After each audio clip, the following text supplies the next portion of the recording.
Hello and welcome back to the Dental Realist Podcast. I am one of your hosts, Ryder Waldron, and I am here with Dr. Troy Stevens and Dr. Marcus DeNeff. Troy, how are you doing today? And was there anything exciting in dentistry that happened to you today? Whoa, that's a lot of questions. You bet. No, dentistry was okay today.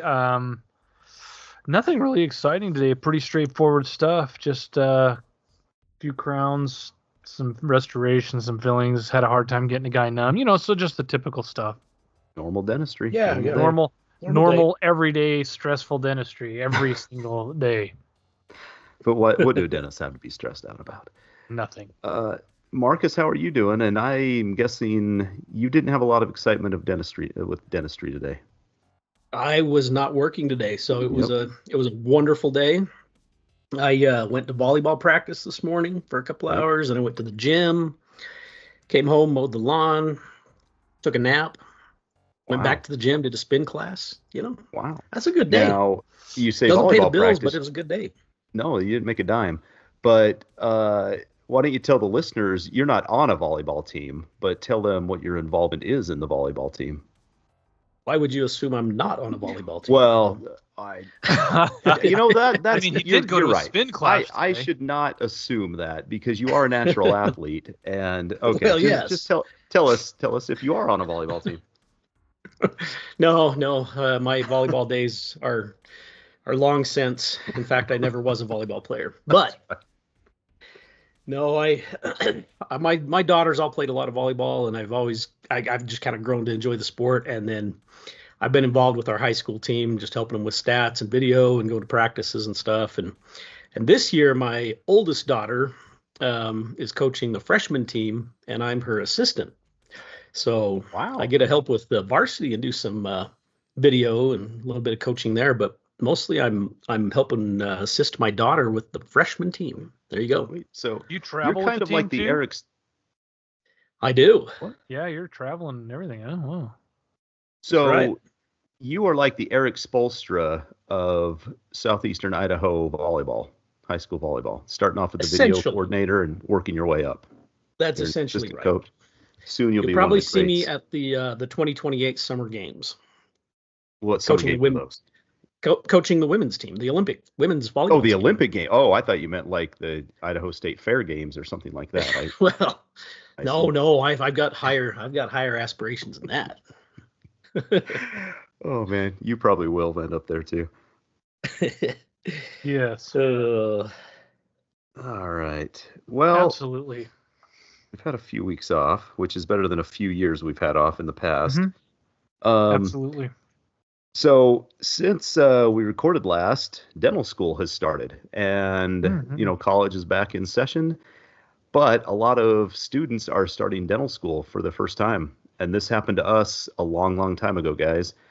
But a long, long time ago. And we wanted to talk about some of the stresses of starting dental school, some of the things that we hadn't considered, some things that we enjoyed. So Troy, let's go back to when we started dental school. What are your just overall memories of starting dental school?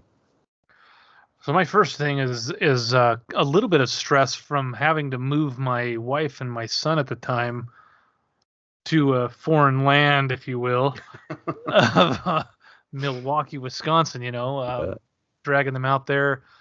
Just kind of wondering, how that's all going to pan out. We ended up moving into a rough place and kind of freaked me out a little bit because I couldn't afford much. So I got a pretty cheap area and come to find out that it was not a fantastic place to put my wife and my kids. But in the end, it worked out okay because I didn't go into a lot of debt for the, for rent and whatnot, since I wasn't going to be buying a house or anything like that. So that was the very first stressful thing that happened even before dental school started for me. Yeah, it's a big life change. Marcus, what do you remember about that time? Yeah, definitely like Troy, the the move out there and the place that I moved my wife and my newborn son or fairly young son out to. I mean, I was just like, oh my gosh, what is this? And it's so different than where we're from. And anyway, that was stressful. And then I remember knowing that I was going to have like a ton of credits, like I knew that's kind of what it was, and I kind of knew, but then the reality just getting started of I'm in class like 8 to 5, essentially Monday through Friday. Yeah. But then I also got to study in the evenings and on the weekends, and it just I'm not somebody who it was easy for me to just I've never been that kind of student where I could just read something once or hear it in a class and just show up and do fine on tests. I had to work so hard, and then even then I was just average. So it was overwhelming at first. Yeah, and All those classes. I felt the same way, except I didn't have a family. I was going up by myself, and I don't know how people like you guys had like were able to get through dental school, because it was hard enough being single and studying, and I'm the same way. I can't just like hear a lecture and then just absorb it. I have to study it and go over it and over it several times. And I mean, it was hard enough. I would get home from school and go study until like 8 or 9 o'clock at night. And I didn't. I don't know how you guys did it. I don't know how you guys even studied or passed a class. So that's impressive. That was at that time I felt like I was ready to conquer the world. Like I got into dental school, like my life is made. I'm going to be so rich. These classes are going to be awesome. It's going to be this awesome, like real college experience. And yeah, I think reality hit pretty quick that it was going to be pretty tough, because we had, I don't know how many credits we had that first term, 20 something. It was like killer. Yeah, wasn't it? Yeah, 27. Yeah, it was something. It was like 27, something like that. It was insane. Yeah. So yeah, I think just the I don't know, the life change of, college. You go to college and you go to, 3 or 4 classes a semester. You go to school for half a day, if that, and you have the rest of the day off. But you could have a job. At dental school was totally different. And I just went into it. I think thinking it was going to be amazing, and like they were just going to hand me like a gold bar when I walked through the door every morning, because we were going to be so rich. And it's not like that. They were taking money from us every day we walked in that door. Right. Absolutely. So, what is something, Troy, before, like looking back now, what is something that you didn't consider when you started dental school that you wish you had? How long it was going to take me to pay my student loans off. Yeah. That's one thing. Like I think we've talked about it on another podcast is, you think, I think I was like 230,000 when all was said and done with everything. And that's a chunk of change, Sure is. And yeah, I haven't taken a lot of money to try and throw it to pay it off, because I haven't really cared too much about it, I guess. But it takes forever to pay that stuff off. So some of these folks coming out with 400 or 500 now, that's not going to be very easy to pay off, especially in the climate and what we're in right now, with dentistry being probably one of the least lucrative times of dentistry in our lives, actually. Yeah. As far as the overall, collections based off of production, things like that. I think I'm making less money now than I ever have based on that. Isn't that amazing? Yeah. I don't know. Maybe I'm gosh. the only one. I don't know. Maybe it's just where I live, but. Yeah, I don't know. It doesn't, the dental income is not increasing at the rate that dental school debt is increasing, which seems unfair. Yeah. It just seems stupid that keeps increasing. Marcus, what is something that you wish you had known before you started dental school that would have made your life a lot easier? I think kind of along the same lines as Troy, just like the financial reality of what it was going to be like after dental school. Because I for me at least, it felt like they fed you enough in student loans that you could kind of get by with it. You had to live fairly conservatively. Yeah. You're taking out enough to cover your school, of course, but then they know that you're a student and you pretty much aren't going to be able to work, and so they have some living expenses or some money there for you. But I kind of wish I would have kind of tried a little harder to minimize the amount of student loans that I took on, if it was possible. I mean, I'm sure there's ways to do that,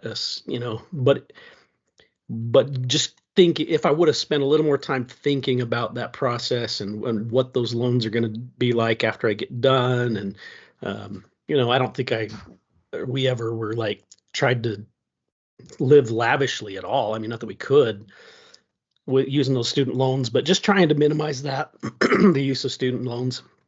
I wish I would have tried a little harder to figure that out, different ways to pay for it. Yeah, it seems like they have you tricked into thinking, they have you tricked enough into thinking that you're going to make so much money that no matter what student loans you take out, it's not going to matter. Like you'll be able to pay those back, no problem, is how I felt. And I don't know absolutely. if that's still how they make dental students feel nowadays. You said 400,000 or 500,000, Troy. I mean, I don't know if they say you're going to make this much getting out or going into corporate dentistry or whatever, that, that's not that. You don't need to worry about that. You'll be able to pay that off. Yeah. I don't know. I think that's one of our professors, I remember saying something along those lines. Yeah, like it's going to be a drop in the bucket. You guys, well, we've talked about the how they told us that we're going in the golden age of dentistry and yeah, and all this stuff. And technology wise, yes, we have. I think far as technological advances and whatnot, but as far as our profitability, I don't think we have. The first few years of our practicing, I felt like I was doing a lot better than I am now as far as overall, paying for getting insurances to pay for services provided. And of course, our costs have gone completely out of this world. The staff is expected $1 million, a year because, they make the world go round, which I agree. We can't do stuff without them. But, if a dentist isn't profitable, what's the point in going to dental school? It's true. Yeah, it's totally true. Do you guys ever think that maybe we took dental school too seriously? Like, we go into it thinking we're going to be this amazing professional. Like we didn't ever stop to maybe enjoy things. Like maybe we had a classmate, I remember, that said, if he is getting anything above a C, he is working too hard. Do you guys ever wish you had taken that approach? Oh man, who was that? Well, I'm not going to say on the podcast. Yeah, don't say it on the. Yeah, don't say it. I mean, I think I had to work hard. There's a chance they might be listening. I don't know. That's true. What'd you say, Marcus? Sorry. I think I had to work hard for a C. So, I mean, yeah, that may be true. Yes. Yeah, I don't know. I don't know if I ever wish like I just not studied that hard. We could probably go in and wing it on some stuff and maybe still pass. I don't know. I had the mindset like I want to be this amazing scholar and I want to do my best, and and now you get out of school and it's like that didn't really matter. I don't know. I just wonder if sometimes we should enjoy the time more than we did. I don't know. Yeah. I know when we first started, like in my mind going to dental school, I was like, I'm going to be an orthodontist. I'm going to be an orthodontist. Yeah, I remember you mentioning that. Yeah. Yep. And quickly I realized, no, I'm not going to be an orthodontist because I'm not going to have the grades to be one of the top people in my class and be considered for a ortho specialty. So I had to quickly realize I'm going to be a general dentist. Yes. Yep. Yeah. I remember for about 5 seconds thinking I might go to oral surgery, and then I'm like, really, really glad I didn't because I absolutely hate oral surgery. Yeah, I can remember my problem was I wanted to get out of school and get working so bad that it was like it felt like I was trying to rush. I had no patience to try to learn as much as possible. And I was a single guy. I didn't have anything to anybody to support or anything like that. Like I could have I wouldn't have gone into either of those specialties. But there was the PETA was pretty easy to get into at that point. Perio was pretty easy to get into, and maybe I would have made more money doing that nowadays, but I had no interest. I just wanted to get out of school and get back and get working. And I don't know. And we had a lot of fun in dental school, but I don't know if I just don't know if we enjoyed it as much as we could have. But I don't know what else we would have done to enjoy it more. I don't know. We would have had to spend more money to enjoy it more, and we didn't have any money. Yeah. I think part of the fun of dental school was just hanging out with everybody, you guys, and just going through the grind with somebody that was going through the exact same thing as you were, and being able to do that. I mean, look at us. Here we are, 25 years after we met each other. Yeah. And we're podcasting, we text every single day all the time. I mean, that right there, lifelong friendships, that's kind of cool. Mm-hmm. Was that worth $230,000 to you, Troy? Were me and Marcus worth $230,000? Yeah, I think you're worth more than that. I think I got a deal. Oh, yeah, there it is right there. All right, that's the show, guys. We're done for tonight. That's all I need. Yeah, I remember. You guys remember that I don't know, our first semester or something like that. They set us up with a dental mentor, like a local dentist who would mentor you. And I remember mine was an oral surgeon, and I remember him telling me, dental school is going to suck. He's like, it's not going to be fun. You'll have some fun times outside of dental school, but basically you just need to get through dental school. Like, well, what a bad outlook. And he was absolutely right. Like, the dentist, once in a while we'd have something funny happen in class, but yeah, he did not sugarcoat it, and that's what we needed to hear. Yeah. I hear you. That's the thing, is that's one of the reasons why we did what we did here, is that, for the most part, people never really did tell you how much stress and stuff it was. I remember when I was doing my job shadowing stuff before I went to dental school, everybody's like, oh, this is the greatest, man. I can work and do whatever I want. And I realized, no, you can't. And just totally different than I thought it was going to be. Yeah, I think they should let the three of us be mentors to dental students, so we can give them like real world stuff. I guess, yeah, you're right. That's what this podcast is for. Exactly. We're trying to help people get a realistic expectation. Yeah. Don't go in with those blinders on, like I did. I just thought, oh my gosh, this is going to be so awesome. This is going to be amazing. I'm going to walk out of school, and I don't know why I thought this, but I'm going to walk out of school and I'm going to have like $150,000. Like, what the heck was I thinking? I don't know where I thought that money was going to come from. It's just going to magically be there. Weird. Yeah, it's so weird. I didn't realize, at the time too, I didn't have any really undergraduate student loan debt or anything, so I didn't really know what to expect on that. But the reality of how much money, a few $100,000 is, it's interestingly enough that it is a lot of money. It's, everybody says, oh, and there's a lot of dentists that are probably going to laugh at us and stuff, that they're making a lot more money than we are or whatever. But, I still think a couple $100,000 is a lot of money. It is. Yeah. Me too. And in my mind, I thought, I'm going to be making so much more than that. That's going to be like, drop the bucket. Yeah. Oh, so let me tell you a quick story. So this last weekend I was out at the airport, flying around doing some stuff, and this freaking nice jet flies in, and I'm like, what in the whoa, because we're in little old Podunk, Idaho, and there's this nice, probably a 12 to 20 passenger jet flies in. Two guys get off. They're about 70 years old. He owns the jet.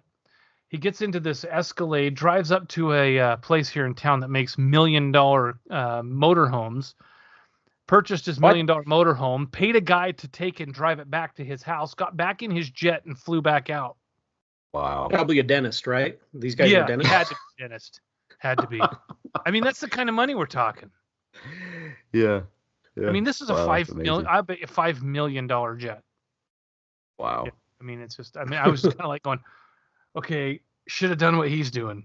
Yeah. Whatever that is, Nah. And who knows what that is? Maybe he's more of a risk taker or something like that with his money. Who knows? I agree. Yeah.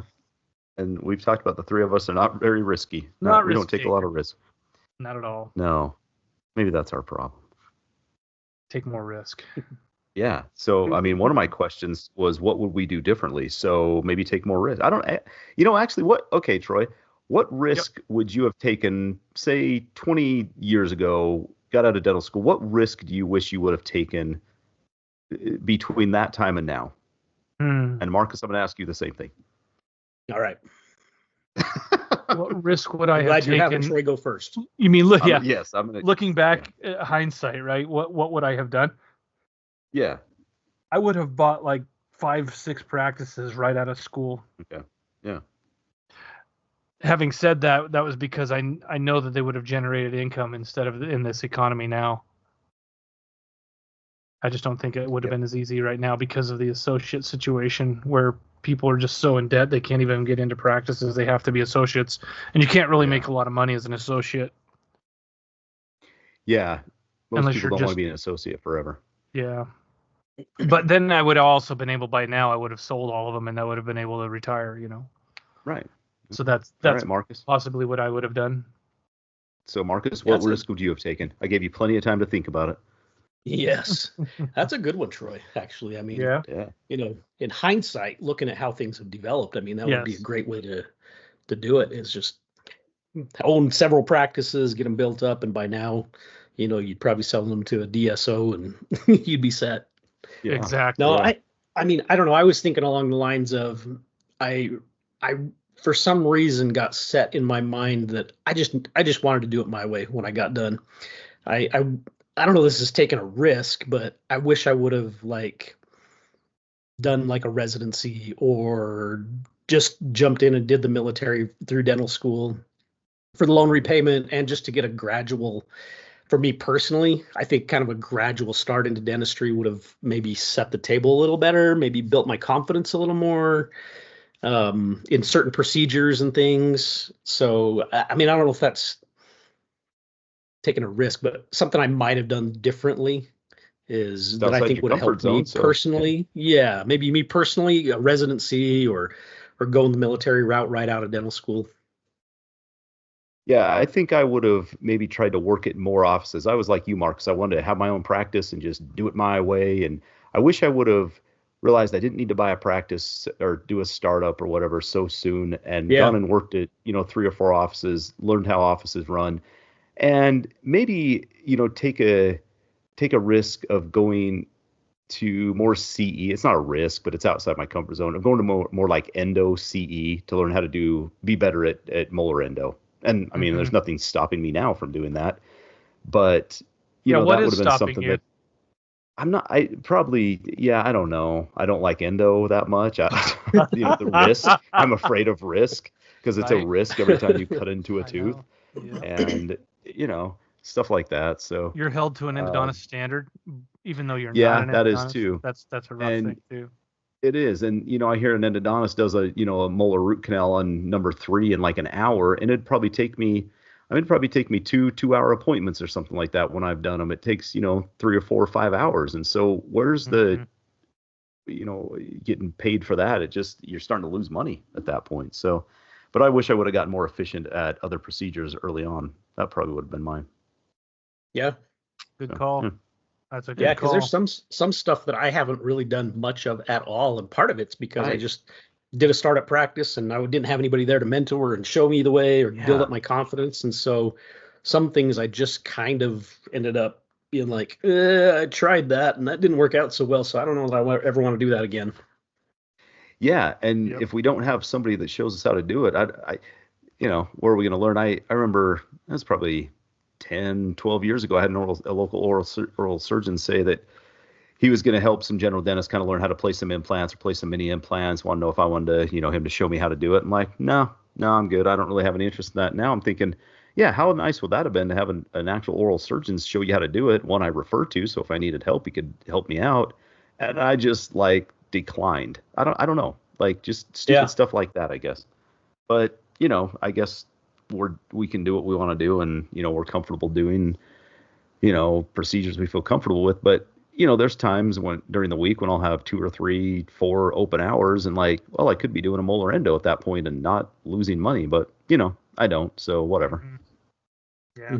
I guess that could be positive or negative there, right? Because you do have the flexibility of being your own boss and dictating what you do and what you don't do. Where I'm wondering, and I don't know for sure, maybe somebody could chime in, is in the corporate world, do you have that flexibility, or will the boss say, hey, you will be doing this molar endo even though you don't feel comfortable with it, or you will be taking out those surgical wisdom teeth, whatever. I mean, that is one advantage of being your own boss, is that you can kind of dictate what you want and what you don't want to do.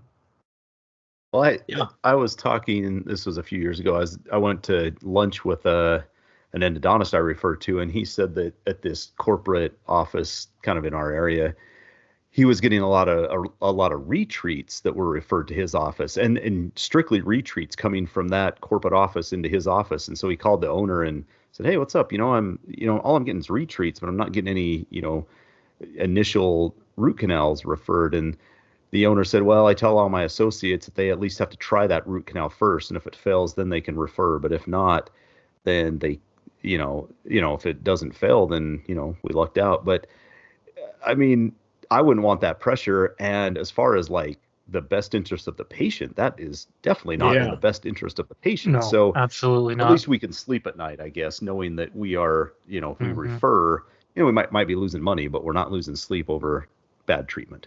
And we won't be sued. And we won't be sued.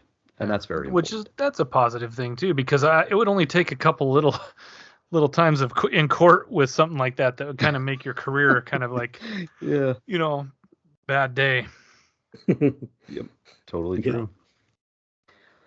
Well, we're kind of running out of time here, guys. Is there anything else you want to add about your thoughts when we started dental school? Things you would have done differently? Things maybe things you were happy that we or you guys did? The only other thing that I've been thinking about is I just assumed that being a member of the ADA was just like, I don't know, naively like that. That's just what you did as a dentist. Yes. And I'm not trying to get too political here or whatever, but I personally over time have felt like the ADA really isn't doing anything to help me as an individual, as a dentist. And even as in dentistry in general, I don't feel like they do a lot. So I don't know. I kind of wish, or maybe going into dental school, I would have considered maybe some other organizations to look into or be a part of. And I'm not going to promote any particular one because I really I'm not a part of any big organization that I'm like, hey, you should join this. And, I'm a member, but there's other options out there that are every bit as valid, probably in my eyes, more valid to further your career, benefit you as a dentist, a practicing dentist. It's a good one. It's a good one. That's kind of almost blasphemy, isn't it? I know, right? Like Marcus, don't join the ADA. Yeah. Marcus just put us on a hit list. No, you're spot on though. It's true. I mean, I don't know, and a lot of things probably go on behind the scenes, but I think I showed you guys today. I was looking at the ADA's website and just kind of saying, what are the main concerns that the ADA sees in dentistry? And what I saw on that front page of the American Dental Association page had zero interest to do with me as a solo or as just a general random nothing dentist. You know what I'm saying? I had no interest in any of the things that they had on that website. Anything, nothing. It didn't apply to anything that would make my life any better as a general dentist. So what are you paying the dues for? And that's just my thought process. Yeah, no, I'm with you. I'm with you. It's true. Yeah, I feel like the ADA is something that is almost trying to do too much. That they're trying to do research. They're trying to provide patient education, but they're trying to stick up for the dentist. They're trying to lobby in Washington, so they say, or the states, or think, trying to be everything to everyone, but ending up not being really anything to anyone.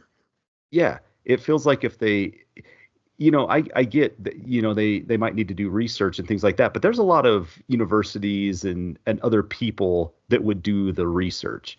Lobbying in Washington and at the state level, that seems to be really important. Educating patients on things like that. I'm not sure patients go to the American Dental Association for education.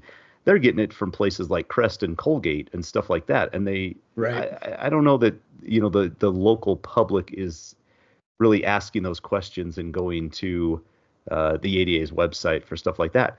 But I sure see, a lot of stuff that they do that, like you said, Troy, is not really helping me as a dentist. And you feel a little let down by that stuff. I totally agree with that. I guess, what would you guys say would be one of the things that would be the most important thing that a organized dentistry should do to help dentists at this in the climate we're in right now, what would be the number one thing that you think the ADA could do to help you? I would like government and insurance to not have so much impact on my practice, and I would like the ADA to emphasize the importance of oral health and the importance of dentistry in a person's overall health. I still have patients come in and they don't see the need to brush and floss. They don't see the importance of fluoride. We are literally telling them to put something on their teeth that will limit our business, and they think it's poison. And so I think there are ways that they could get on TV. They could pay for ads. They could pay for things like this that emphasize the importance of us as a profession in just the normal everyday public's lives. Yeah. What about you, Marcus? What do you think? I would pretty much say ditto. I mean, I think insurance and what that's done to dentistry and reimbursements and relationships with patients is just so out of hand and really could use a lot of attention. And I don't feel like the ADA really addresses it. And same with the impact of government regulations, those kind of things. And like Ryder said, just educating the public about the great benefits and quality that they receive, and that the costs related to dentistry really are reasonable. I think there's just ways to go around about marketing that I just don't think they even touch on or scratch the surface of. Not at all. Yeah, 100% actually. Oh. Isn't it interesting? You said, yeah. Go ahead, Mark. Oh, sorry, Ryder. I didn't mean to. Well, I was just gonna say, but they were real quick during COVID to tell all the dental offices to shut down for 3 weeks or 7 weeks. Yeah, yeah. Like, what a ridiculous well done. thing. That was really helpful. What a stupid thing. Anyway, go ahead, Trey. Yeah. So what I was thinking is, what you said is like, it's interesting how we are in 2024 and people still don't know how to use a flipping toothbrush. It's true. It's absolutely true. Yeah. And you remember when we were in dental school, they were talking about, in our lifetime, we would probably see some sort of a vaccine that would pretty much eradicate dental caries. Mm-hmm. But then it was kind of funny because people were joking around. It's like, well, if it takes any effort to apply the thing to your teeth, for a fact that people won't do it. Even if it would save, I mean, the people that hate the dentist, you're like going, seriously, if you would just brush and floss your teeth, you would not have to see me nearly as often as you do. But, it's grandpa's fault, or my mom and dad had bad teeth, or it's nothing about the whole fact that they just don't have it. They don't use the brushy side of the brush. Yeah. Teeth are pretty resilient. And they are. They're incredibly resilient. Yeah. So, but yeah, you've got to do something to get the crap off of them. Oh my gosh! All right. Well, that was a good one. That was a good question to end on. That was perfect. There we go. We got into the ADA right there at the end. Yep. And that's really our goal of every episode. Yeah. Marcus, why don't you tell everybody where to find us? Yes, so you can reach out to us. We love hearing from our listeners, and if you have questions, comments, email us at what is our email? I'm that good that I don't even remember. Yes, dentalrealist@gmail.com. That's how much we check our email. Yes. I check the email daily. Yes. I know. That's because you're the president. You're the president. Well, I'm a leader. That's true leadership, guys. You are a leader, yes. Yep, you bet. Dentalrealist@gmail.com. Send those emails. We will find them. Right. We will check them. We will find them. You can find us on social media. You can also check out a couple of books we've written. Really quick, easy reads, but really good stuff. I feel like we packed in some good information. So you want to be a dentist, and so now you're a dentist. Those are two really good reads and quick reads. So you can find those in a digital format, and we'd love for you to give those a read and see what you think. Yeah, well, thanks, guys. This was a good episode. We appreciate everyone listening, and we will talk to you on the next episode of the Dental Realist Podcast.